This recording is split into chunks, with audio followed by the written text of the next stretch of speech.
Masane, sente démon yuara te ingambaramo inte tuntemo.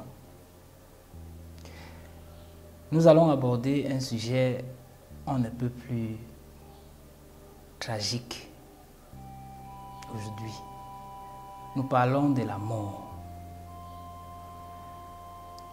Et pour comprendre la mort, nous allons d'abord parler de la vie.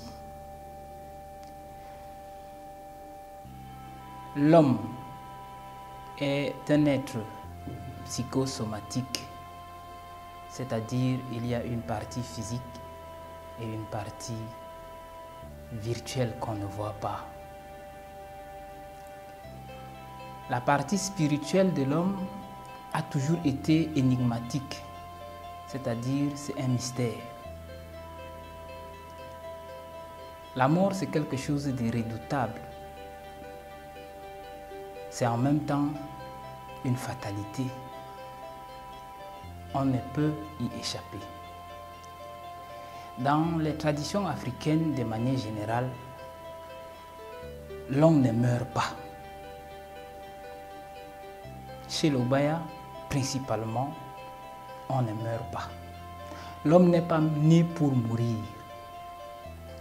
Lorsqu'un enfant, un nouveau-né, arrive au monde et qu'il repart, on dit qu'il est reparti.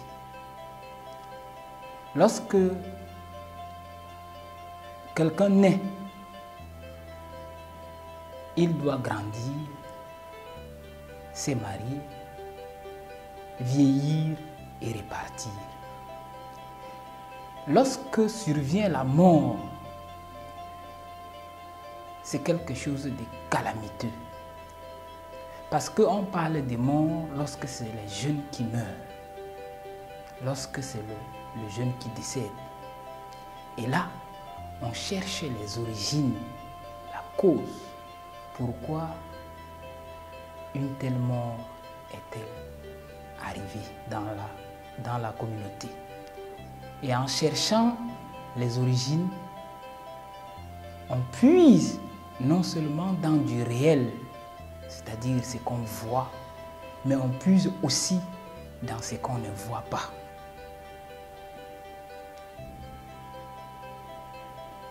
La mort aujourd'hui est un paradoxe dans notre monde. En même temps, l'on craint de mourir, en même temps, c'est une banalité. Combien de personnes décèdent et on passe dessus? Qui se soucie encore des cadavres chez nous? Et ça passe presque inaperçu. Justement, c'est la mission de notre émission itinéraire. Attirer l'attention sur ce qui nous échappe. Et aujourd'hui, lorsque nous parlons de la mort, nous ne voulons pas seulement évoquer ceux qui partent, mais nous voulons aussi évoquer ceux qui restent. C'est douloureux lorsque vous avez vécu avec un être et qu'il part pour ne jamais revenir. Et la mort nous a toujours laissé ce vide-là qui n'est jamais comblé. Cependant, dans l'Afrique traditionnelle, le vide a toujours été comblé par la pensée selon laquelle les morts ne meurent pas. Il y a un autre monde dans lequel les gens y vont. Et si le temps est arrivé, les gens qui partent, ils y trouvent une autre vie. Alors, nous sommes des êtres de chair, comme nous avons dit au début. Et cela nous fait mal, c'est pourquoi nous coulons les larmes. Mais à chaque fois qu'il y a un décès, qu'il y a un mort, trouvons toujours des raisons de célébrer la vie.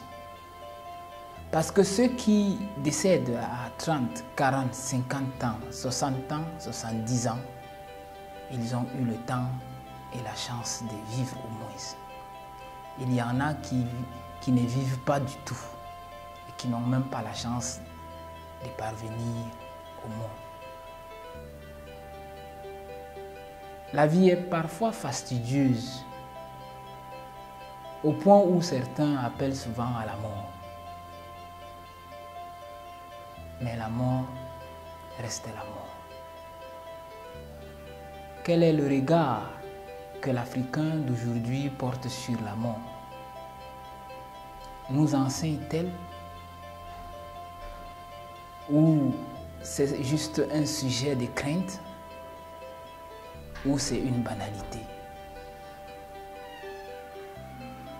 Aujourd'hui, c'est une personne qu'on connaît ou qu'on ne connaît pas. Demain, ça sera une autre. Et peut-être un jour, ça sera notre tour. Alors, la mort, c'est un mystère. Et étant donné que nul n'y échappera, faisons en sorte que la mort nous enseigne, au-delà des angoisses et de la peur.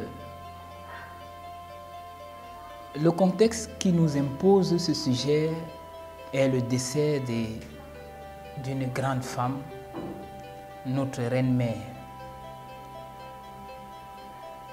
l'épouse du Lamido de Miganga. Maman repose en paix et que les ancêtres t'accueillent. Nous souhaitons beaucoup de courage à la famille, à toutes les autres familles d'ailleurs, qui sont dans le chagrin de la mort.